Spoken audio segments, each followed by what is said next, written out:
మంచిర్యాల జిల్లా బెల్లంపల్లి పట్టణ కాంగ్రెస్ కార్యాలయం ఆవరణలో గడ్డం వినోద్ వెంకటస్వామి ఎమ్మెల్యే బెల్లంపల్లి ఆదేశాల మేరకు మత్తమారి సూరిబాబు మాజీ మున్సిపల్ చైర్మన్ మరియు ఎండి అఫ్జల్ కాంగ్రెస్ అధ్యక్షుడు ఆధ్వర్యంలో దివంగత నేత స్వర్గీయ రాజీవ్ గాంధీ 6వ ప్రధాని 33వ వర్ధంతి కార్యక్రమం పార్టీ ప్రజాప్రతినిధులు నాయకులు కార్యకర్తలతో చేసుకోవడం జరిగింది.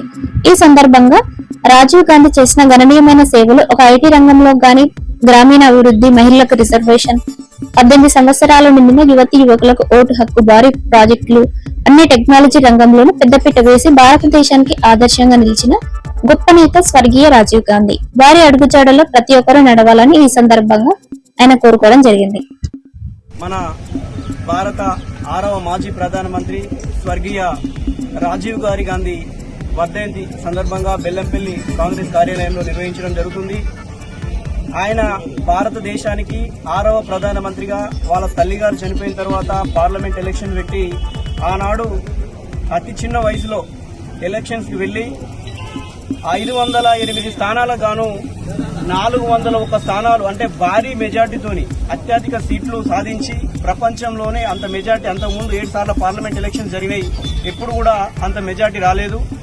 401 స్థానాలు సంపాదించి అత్యధిక మెజార్టీతోని ప్రధానమంత్రి అయిన వ్యక్తి అతి చిన్న వయసులో ప్రధానమంత్రి అయ్యాడు.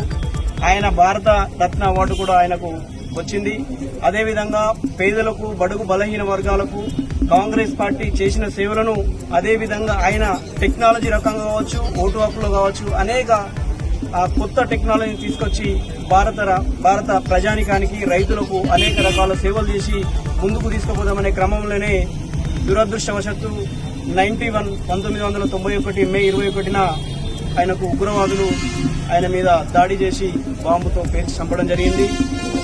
దాంతో మన భారత రాజ్యాంగానికి, మన భారత దేశానికి, మన కాంగ్రెస్ పార్టీకి తీరని లోటు అని చెప్పి, ఆయన ఆశయాలు పేదలకు ఎంతో మంచి చేద్దామనే ఆశయాలుండే, అవన్నీ ఆయన చనిపోవడం వల్ల మనకు కొంచెం నష్టం జరిగింది. కాబట్టి మనము ఖచ్చితంగా ఆయన